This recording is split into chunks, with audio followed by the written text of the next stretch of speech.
Latest ആയിട്ടുണ്ടെങ്കിൽ social media ജിഷനും അതോടെ തന്നെ അമ്മയും ഉണ്ടെങ്കിൽ ഒരു സന്തോഷ വാർത്ത പങ്കുവച്ചിട്ടുണ്ടായിരുന്നു. അവർ രണ്ടുപേരും വിവാഹിതരായെന്നുള്ള രീതിയിലായിരുന്നു അത്.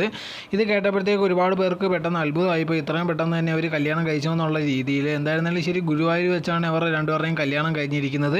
ആ ഫോട്ടോസും കാര്യങ്ങളൊക്കെ വെളിയിൽ വിട്ടിട്ടുണ്ട്. ഇവർ രണ്ടുപേരും ഉണ്ടെങ്കിൽ നേരത്തെ വേറെ വേറെ വിവാഹം കഴിച്ചതാണ്. അതിലുണ്ടെങ്കിൽ സെറ്റാവാതെ ഉണ്ടെങ്കിൽ വിവാഹമോചനം കഴിഞ്ഞിട്ട് ഇപ്പം കുറച്ച് വർഷങ്ങൾക്ക് മുമ്പാണ് ഇവർ രണ്ടുപേരും ഉണ്ടെങ്കിൽ റിലേഷൻ സ്റ്റാർട്ട് ചെയ്തിട്ടുണ്ടായിരുന്നത്. 2-3 വർഷം ഉണ്ടെങ്കിൽ ഒരുമിച്ച് താമസിച്ചതിന് ശേഷം ഇങ്ങനത്തുള്ളൊരു തീരുമാനം എടുത്തിരിക്കുക എന്നാണ് അവർ പറഞ്ഞത്. ഇത് കണക്ക് ഞങ്ങൾക്ക് ഉറപ്പായി ഇനി ഒരുമിച്ച് ജീവിക്കാനുള്ള തീരുമാനം എടുത്ത് അങ്ങനെയാണ് ഇത് ഇവിടം വരെ എത്തിയെന്നുള്ള രീതിയിലായിരുന്നു പറഞ്ഞിട്ടുണ്ടായിരുന്നത്. ഇത് കണക്ക് ജിഷൻ്റെ കാര്യം നോക്കിക്കഴിഞ്ഞാൽ നേരത്തെ കല്യാണം കഴിച്ചിരുന്നത് വനിതയാണ്. വനിതയായിട്ട് വിവാഹമോചനം നടന്ന സമയത്തുണ്ടെങ്കിൽ ഇവർ എന്തോ റീസൺ എന്നുള്ളൊരു കാര്യം പറഞ്ഞിട്ടില്ലായിരുന്നു. സാധാരണ രീതിയിൽ നോക്കിക്കഴിഞ്ഞാൽ ഇങ്ങനെ വിവാഹമോചനം കഴിയുമ്പോൾ അങ്ങോട്ടും ഇങ്ങോട്ടും കുറ്റപ്പെടുത്തുന്നതാണ് സാധാരണ രീതിയിൽ കണ്ടുകൊണ്ടിരിക്കുന്നത്. പക്ഷേ ഇവരുടെ കാര്യത്തിൽ അങ്ങനെയൊന്നും നടന്നില്ല. ഡീസൻ്റായിട്ട് തന്നെ എല്ലാ കാര്യങ്ങളും പറഞ്ഞ് സംസാരിച്ച് ആണ് പിരിഞ്ഞത്. ഇപ്പോൾ ഉണ്ടെങ്കിൽ പുതിയൊരു ബന്ധത്തിലേക്ക് ഉണ്ടെങ്കിൽ ഇവർ വന്നിരിക്കുകയാണ്. അത് നല്ലൊരു കാര്യം തന്നെയാണ്. അങ്ങനെ മുന്നോട്ട് തന്നെ പോട്ടെ.